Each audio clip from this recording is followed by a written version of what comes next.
Hey, you're watching GeekCast. You're watching part two. Michael Seven, Michael. We have Phoenix Sparks. We have Dayveonne Bussey, and we have the one, the only, the founder of Khemkest. That's right, Naseed Gifted. Thank you so much for joining us.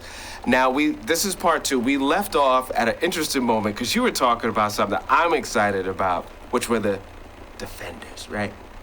You were talking about Luke Cage. You were talking about was it Daredevil, Iron Fist, and Jessica Jones. Jessica Jones.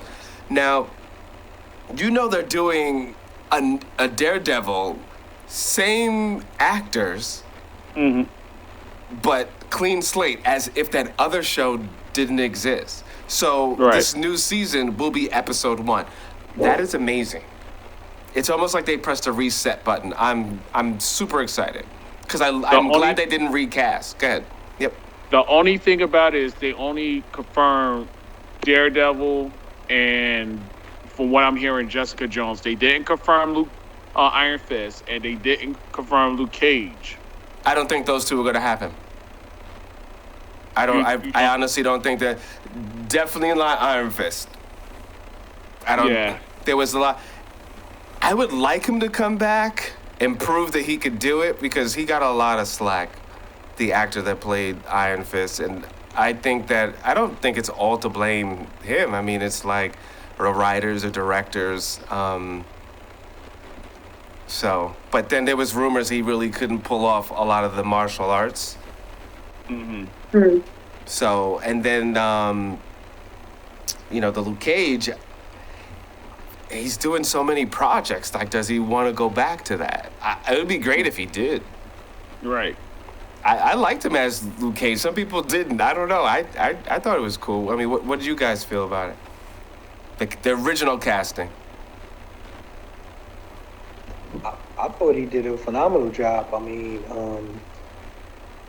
the reason, and a lot of people don't know this, the reason that Black Panther movie got greenlit is because of Luke Cage. You know, the creative talent, and where they used an all-black cast, and they had a number of individuals in the creative room. Cheo Croker, who was the showrunner for that series and everything. They called themselves taking a risk, and it paid off. From the music to the design to the set to everything, the cinematographers and everyone else in front of the camera and behind the camera, were people of color, and because of that, they were like, wow, this could work. This could work, because they had that authenticity. They had that Harlem background. They had all of those different elements in it, which made that season 1 really, when did really well. I think season 2 kind of tapered off a little, but season 1 was phenomenal, and a lot of people really gravitated to that. And then after that, that's because if you remember that, from a historical standpoint, they kept saying Black Panther was coming out, but everything else had a date to it. They had a date to it. Right. They had a date to it. And then Black Panther had, oh yeah, we're gonna bring out Black Panther. Then that green light came, after that, and they showed, so that was from what I was studying, because I actually did a case study on Marvel and on Disney. That was the point where they said, okay, we could green light this and and kind of push it forward. Yeah, and I just want to give, out of respect to some of the actors on it. So you have Mike Coulter as Luke Cage. He just clean cut brother. He just seemed like Luke Cage. As far as on the Rumorville, as far as some of his lines, and again, how much is it the actor's fault versus the writing and directing? I don't know. But in general, he had the aura of, I think, this like, just a decent dude. At least that's how he came across. And Luke Cage has to be able to look like he could, even if he can't, you have to look like you can throw down, but at the same time, what is happening to this decent dude? Why is he in trouble? Why are they picking on him? You have to feel that. and you just can't put anybody in that role to feel that. Mhm. You know, Simone Missick, which played Misty Knight, I thought she did a great job. Yeah. She was, from what we've seen in a lot of the movies, she wasn't the standard cutout sister that you would just put in things at the time, which I love that, because she was beautiful, she could act, and she was a black woman, unapologetically, boom, and I just thought that was great because go a little back, you would never see a sister looking like her getting any kind of superhero thing. You just not gonna see that. They would have to be weaved up and this and that and a whole bunch of things I'm not gonna fill in the blank before I get canceled. But I'm just very happy that she got the opportunity and she knocked it out the box. Now, what did you guys think of Theo Rossi as Shades? I like Shades. I liked him.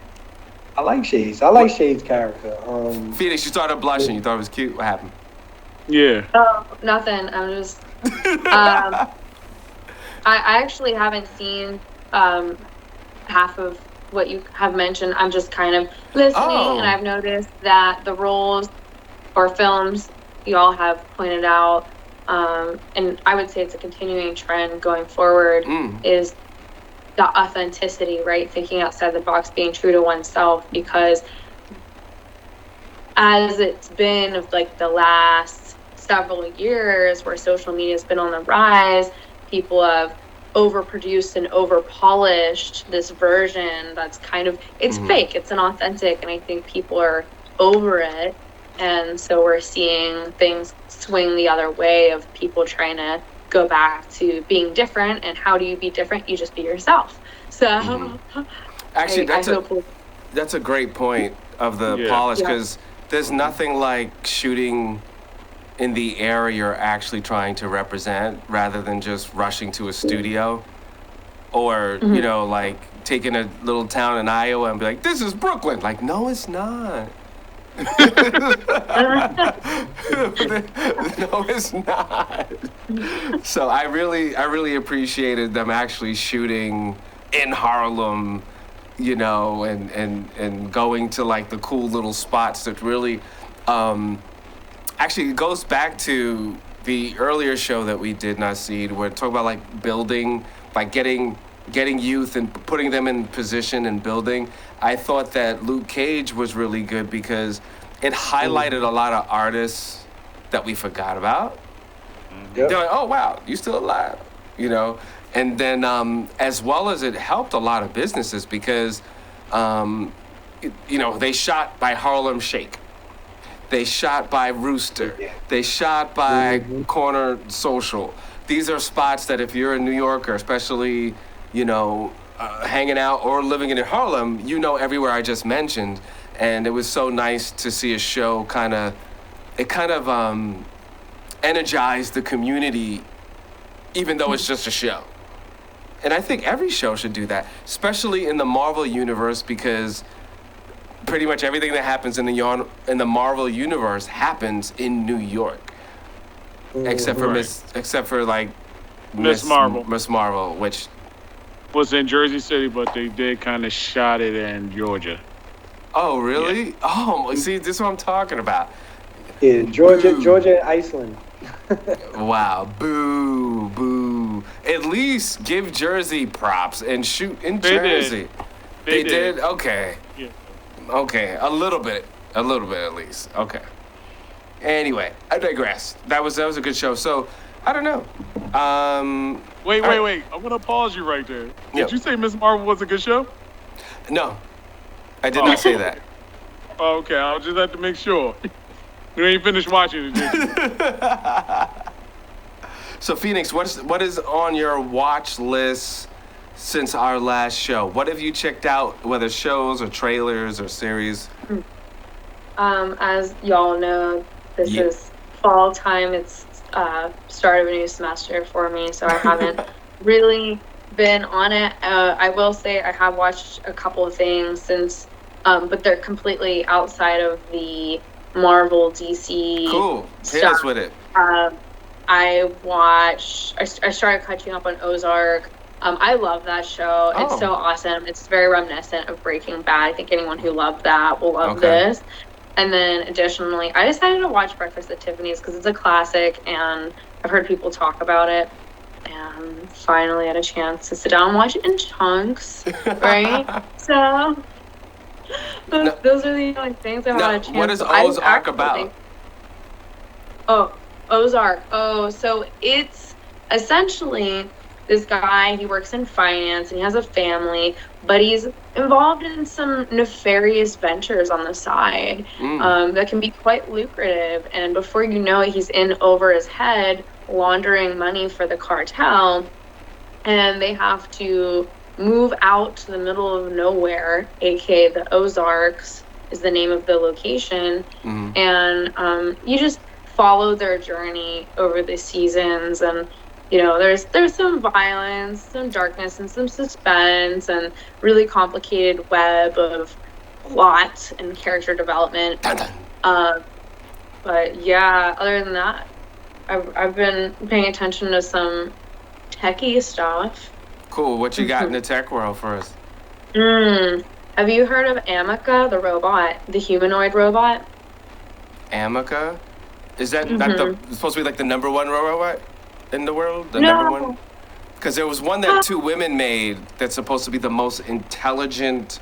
They're supposed to the robot is supposed to be basically the child of this two women. It's supposed to be super intelligent and can talk to you. I saw that one, but that's not that. So, not aware of her. Okay. I don't mean to. I'm guessing it's a female robot. So the humanoid robot Amica is supposed to be a material representation of what AI and robots are capable of now, in a juxtaposition of what they've been portrayed in sci-fi movies.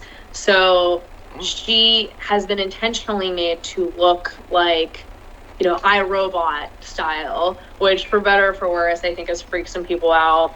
But being a science major, I always like these things because it challenges people. It is thought-provoking because then people are like, okay, how can this be used for good or bad, or what are the applications of this? So we are seeing AI catching up to humans quickly. So how do you spell it's that? Just interesting. Amica? I'm actually not sure. AMECA. Amica humanoid robot. Ooh. Let's see. Oh wow, it does look just like iRobot. She seems to be sentient on some level. There's also a lot of other things going on, like an adult robot. Those things are selling like hotcakes. I think they run for about $6,000 market value. And then there's the bio waste or something, run robots from China. So we're just seeing all types of applications coming out in real time, for better or for worse. So it begs a lot of questions for how are we as humans, how are we different? How are we going to continue to interact with advancing technology that's about to be more intelligent than us? Wow. Okay. Awesome. That is crazy. I'm going to check that out. All right, Dayveonne, any trailers, movies, what have you been up to or checking out this week? Well, I have been watching She-Hulk. So far, so good. Oh. Cool. It has been funny. A lot of the episodes have been very funny. Okay. I think it was like last week's episode, Megan Thee Stallion was in it. See, I knew he was going to laugh at that. Yeah. So she did a cameo. It was a lot of stuff with that show. Like it's like they bring in some of the characters that we know from the comic books into the show, which is very interesting and very Ally McBeal-ish. Like very, if y'all remember that show. I can see that from the trailer. Yeah. but it's a good taste. It's funny. Does it has its little woke moments? Yes, but hey, it's needed. So that I have been watching. Of course, I've been watching Disney 23 with the upcoming stuff that's been going on, like the Thunderbolts, Wakanda Forever, Captain America: New World Order, which I'm really anticipating on. And also some Disney movies. Oh, I did watch Pinocchio. Okay, the new one. Yes, How was it? it was good until the end. Uh-oh. Oh, okay. That's all I had to say. It was good until the end. He was I'll ask you off the air so you Yeah. don't spoil it for people. All right, And now that's- see anything that you've been checking out or watching? I've been trying to see She-Hulk, Game of Thrones, House of Dragons. I've been watching the last couple of weeks of that, and let me see what else. What else am I checking out? Those are the only two. I mean, you know, and unfortunately, I've been unsuccessful in watching any of them. Really, it took me about 5 nights to watch one episode of She-Hulk as well as Game of Thrones, because every time I turn the TV on, I'm on the couch, Right. I'm nice and comfortable, and it's at the end of the night, and I pass out every time. I pass out, man. not because it's not good. It's Right. just I'm just so tired. You know? Man. And I'm trying to squeeze it in. So those are the two series that I'm actually looking at right now, and trying to, like I said, trying to catch up on them, because I do like the Game of Thrones series.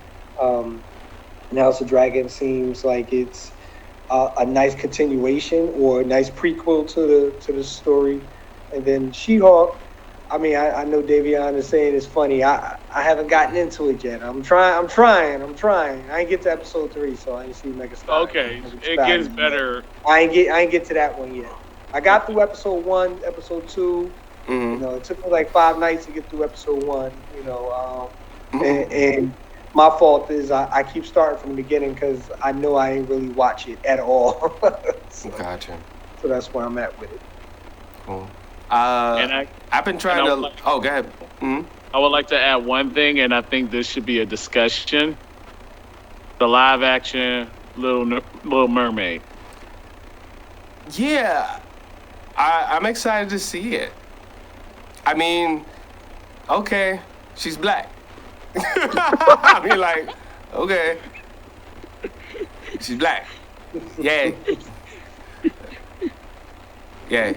We shall overcome. I don't know what it's like. People. Like, we don't No, but you- have nothing to say except for Okay. yes, we don't see it, but what can we say? Like, I mean, I get it. Representation, blah, blah, blah, blah.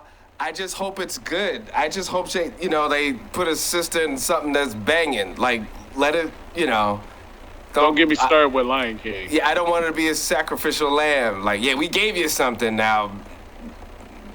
Beat it. But you gave me the bum script. Like, like, It's weird. It's funny when those things happen, like, there has been backlash from other productions or productions that didn't even happen yet, and people, right? And it's almost like they wanted drama to happen. People are like, okay, cool. I'm looking forward to it. They like the actress / singer. She's got a hit, solo. She did all right with the group because it was like 2 of them. So people are like, okay, I'm familiar with who she is. Can't wait to see it.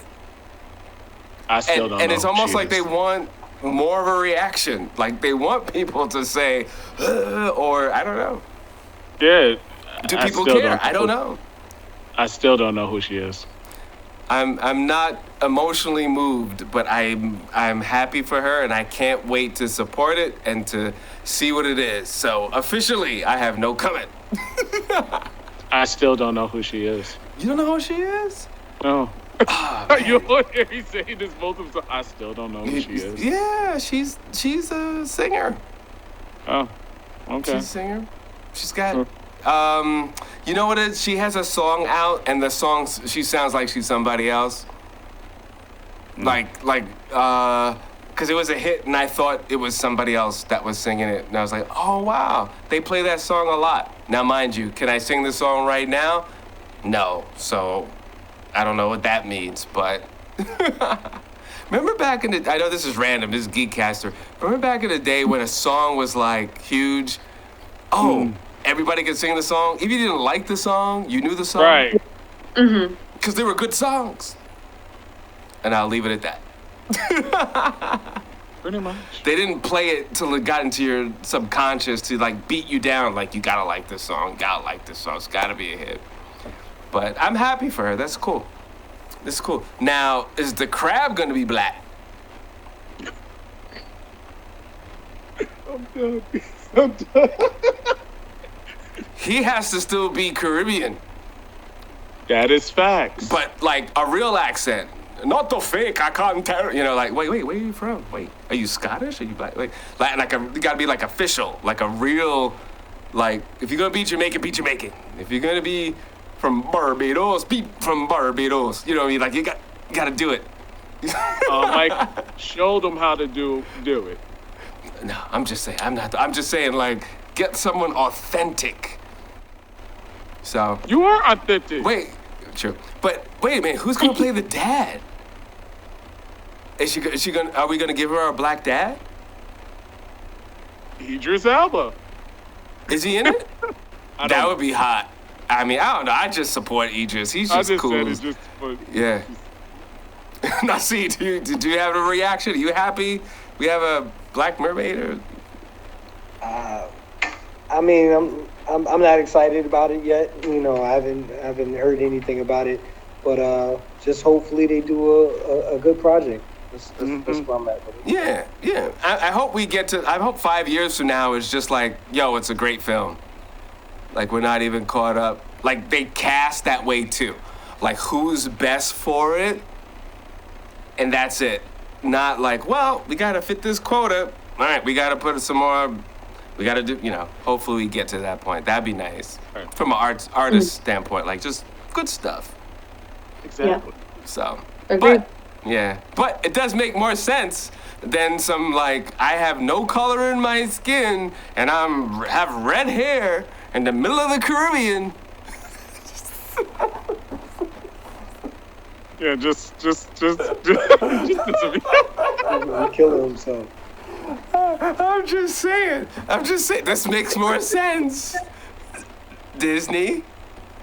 It makes more sense. All right. So I kind of went off the grid this last week. So I watched some trash TV, right? Which I would love us to do a trash TV because it has so much commentary. I watched 90 Day Fiancé. I love that show. I love it. All right, I'm about to cut my camera off. Bruh. No, but trust me, if you like that, the last one they just did, you would have so much commentary. You'd be yelling at the TV like, bro, what are you doing, bro? What are you doing? Shoot, I don't even want to talk about the other guy, the one that could never find no wife. Well, I mean, it's 90 Day Fiancé. What was the other one? The one where, like, somebody's poor and someone's rich? And they gotta... Oh. What's that one called? I don't know. Is it something millionaire? I don't remember. Yeah, something like that. One of them things. But 90 Day Fiancé, that was pure genius of just craziness. I saw a movie called Beer. And David, if you IMDb it, it's with David Alan Grier. That used to be in Living Color. Yeah. So this was like before Living Color. Again, he did great for what he was given. It's very, I think it came out either in the late 70s or early 80s. It's either on Prime, I think it's on Prime.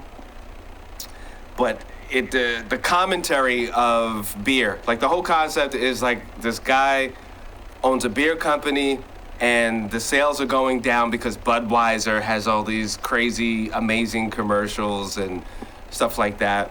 And they get these 3 random dudes to represent beer. So of course, a lot of it is like male chauvinism. A lot of the stuff that you get canceled for today is what they put out there. But ironically enough, the twist is a woman is creating the campaign and all the commercials. So I think just for its commentary's sake and the fact that this was done back in the day and it's all grainy and it's worth seeing. There's some twisted stuff, but I'll keep that for another show that I watched, like some horror stuff that I thought was actually kind of cool. I think it might be worth it. I need to make a list because Halloween is coming up and we usually have our weeks of stuff. So, and all for the fans. The next couple of weeks, we're going to talk about different comic book conventions and have more guests like our wonderful Nasid. And then from there, we're going to kick into our horror GEEKCASTER show. So Matter of fact, Nasid, is there something coming up? Oh yes. We have the Wakanda and North Ball. Thank you, Dayveonne, because we're doing a nice little plug for that. Yes, we're doing a Wakanda and North Ball this weekend, September 17th from 6 to 10 p.m. in the Future is Black Afrofuturism Art and Tech Gallery, the same space that we're going to be hosting Khemkest, which is going to be the preceding week. So this is a part of this is going to be our annual fundraiser. So we can raise money for the STEM initiatives that we're looking to do that we talked about in the earlier show. So those who just tuning in now, we're looking to celebrate Black animation, gaming, and comic book creators. But to be able to do that, we want to raise the next generation of creators and innovators in the comic book, gaming, and animation space. Oh, that's excellent. That's this weekend. Yes. That's this weekend. All right, so we got to put this up and get this out there to the people. Hey, check that out. So you know what? Give everybody the social media. And Nasid, let us know not only your social media, but how could we find out about the dates and times and how we could get tickets for all the stuff you're doing? All right, so mostly everything that we're doing is on Khemfest, KHEMFEST. That's on all social media platforms. That's IG, Twitter, Facebook. That's there. And the website is khemfest.com, so you can reach us at khemfest.com. For my social media and everything, I'm Nasid Gifted on Facebook and Director Gifted on IG. So everything is generally up on our social media and on the website. So you go to the events, first thing you'll see is about the Wakanda and North Ball. We talk about Afrofuturism and what the world is going to look like from that lens. We talk about the political environment and social injustice and everything, but we never really talk about the solutions and what the solution looks like. And that's where the whole gallery kind of speaks to, because we talk about 4 elements of Afrofuturism: art, fashion, architecture, and technology. Excellent. All right, we got about 10 seconds. Dayveonne, quickly, and Sparks, what are your social medias? Dayveonne Bussey on all the things except for Twitter and Twitch. Jamal Williams. Phoenix Sparks_official Instagram and Twitch. Michael7 Michael on Instagram, and everything else, GEEKCASTER on IG, GEEKCASTER Network on Facebook. And you can always go to GeekCaster.com and you can find links to everything, watch the shows. Thank you so much. Everything sci-fi, fantasy, and geek culture. You're watching GeekCaster. It has been amazing, and we out. Peace. Woo!